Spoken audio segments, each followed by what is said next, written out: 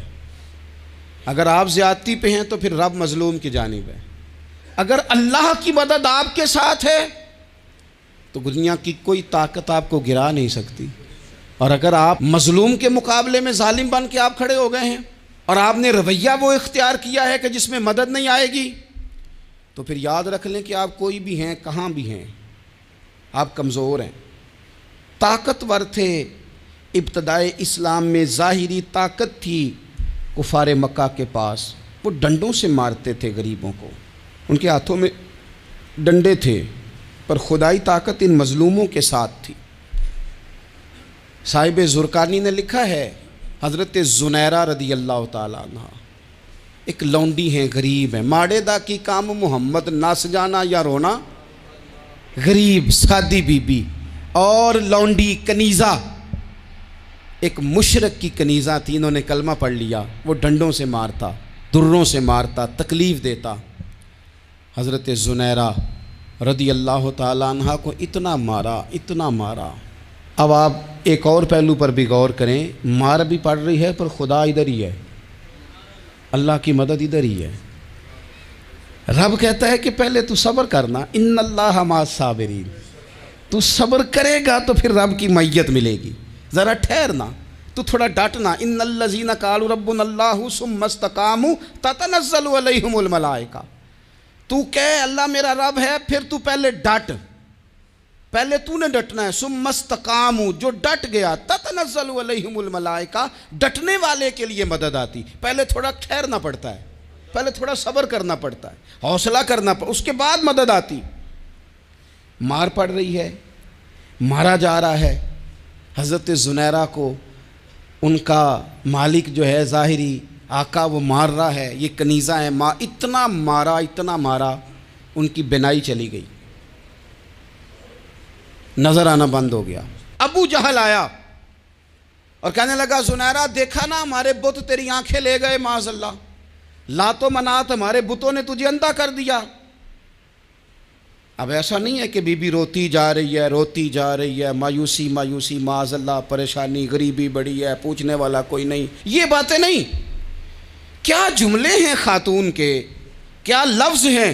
ابو جہل نے تنزیہ کہا، معاذ اللہ، کہنے لگا دیکھا نا ہمارے بتوں نے تجھے اندھا کر دیا۔ تو جناب زنیرہ آنکھوں کی بینائی گئی ہے، رات کو گئی ہے، دکھ ابھی تازہ ہے، لیکن اللہ پہ جو توکل ہے، اپنے مالک سے جو رشتہ ہے، وہ اتنا مضبوط ہے، اتنا طاقتور ہے، اس میں اتنی گہرائی ہے کہ حضرت زنیرہ بول کے نا اتنی قوت سے بولی، اتنی طاقت سے بولی کہ پورے کفر پر لرزہ طاری ہو گیا۔ فرمانے لگی تمہارے بتوں کی کیا اوقات ہے کہ وہ میری بینائی لے جائیں؟ یہ میری رب کی حکمت کا تقاضا ہے۔ جب تک اس نے چاہا زنیرہ دیکھتی رہی، اور جب اس نے چاہا زنیرہ کی آنکھوں کی بینائی چلی گئی، اور اگر وہ چاہے گا نا تو بینائی واپس بھی کر دے گا۔ اگر ہو ذوق یقین پیدا تو کٹ جاتی ہیں زنجیریں، اگر وہ چاہے گا تو بینائی آ بھی جائے گی۔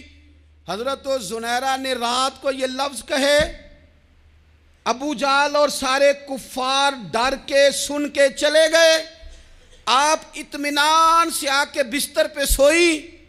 جب سویرے اٹھی تو اللہ نے آنکھوں کی روشنی واپس کر دی تھی۔ آنکھوں کی اب چھڑی پکڑی ہے، بازاروں میں گھومتی ہے، کہتی ہیں بلاؤ کدھر ہے تمہارے نات و منات، دیکھو میرے رب نے روشنی واپس کر دی۔ آ کر میرے ساتھ ادھر آ ستمگر ہنر آزمائیں، تو تیر آزما ہم جگر آزمائیں۔ بیمار لوگوں یاد رکھو، کہہ دیا ڈاکٹر نے کہ تو بڑا بیمار ہے، تو بڑا کمزور ہے، یہ ہو گیا وہ ہو گیا، تو ڈاکٹر اپنے علم کے مطابق بات کر رہا ہے، ہوگا تو وہ جو میرا رب چاہے گا۔ کمزور ہو جانا، پریشان ہو جانا، تکلیف میں آ جانا، پتہ نہیں بات ہو گئی ہے تو جانے کیا ہو جائے گا۔ اپنی زندگی کے اندر اپنے رب سے رشتہ مضبوط کریں، رسول کائنات سے رشتہ مضبوط کریں، اللہ والوں سے رشتہ مضبوط کریں۔ حضرت زنیرہ نے پیغام دیا کہ زندگی میں جو جینا چاہتے ہیں تو وہ رب کا نام لے کے جی سکتے ہیں، جو اپنی زندگی میں خوشیاں دیکھنا چاہتے ہیں تو رسول اللہ کے نام پر خوشیاں دیکھی جا سکتی ہیں۔ توکل کی بنیاد پر بندہ خوشیاں لے سکتا ہے، اور اگر انسان میں توکل نہیں ہے تو پھر وہ اس کالے جادو سے بھی ڈر رہا ہے، وہ نیلے سے بھی ڈر رہا ہے، وہ پیلے سے بھی ڈر رہا ہے، وہ فلانے سے بھی ڈر رہا ہے، وہ میرے خلاف فلانا رشتہ دار سازش کر رہا ہے تو ڈر رہا ہے، فلانا میرے بارے میں یہ کر رہا ہے تو ڈر رہا ہے، وہ پتہ نہیں دنیا ادھر ہو جائے گی تو کیا ہو جائے گا، اٹھ باندھ کمر کیوں ڈرتا ہے، پھر دیکھ خدا کیا کرتا ہے۔ تو اس ساری گفتگو کا نچوڑ آپ کو یہ عرض کیا ہے، سب سے پہلے تو یہ کہ میدانوں میں مدد بھی اللہ کی، رزق میں مدد بھی اللہ کی، فصلیں خشک ہوں تو مدد پھر بھی اللہ کرے، تو پھر ساری مدد، اور اگر انسان بیمار ہو تو پھر بھی مدد اللہ کی۔ تو اپنے اللہ کی جانب توجہ کو بڑھائیں، آپ اللہ سے مدد کے سوالی بنیں۔ ترمذی کی ایک حدیث ہے، میں آپ کو زندگی کا تجربہ بتاتا ہوں کہ جب میں بڑا پریشان ہوتا ہوں تو یہ والی روایت کھول لیتا ہوں، مزہ دیتی ہے۔ میرے نبی پاک علیہ السلام نے فرمایا اپنے دکھ سیٹھوں نوابوں کو نہ کہنا، مالداروں کا نہ کہنا، ورنہ اللہ تمہیں کبھی غنی نہیں کرے گا۔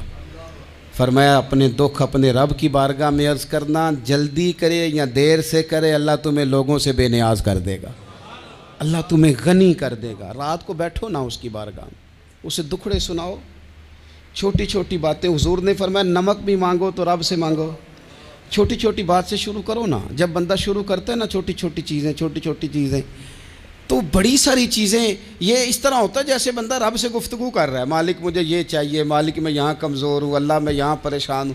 آپ یہ کر کے تو دیکھیں، لمبی لمبی دعائیں مانگ کے تو دیکھیں، اس کے حضور جوڑ کے تو دیکھیں، آپ دیکھیں گے راحت کتنی ہے، سکون کتنا ہے۔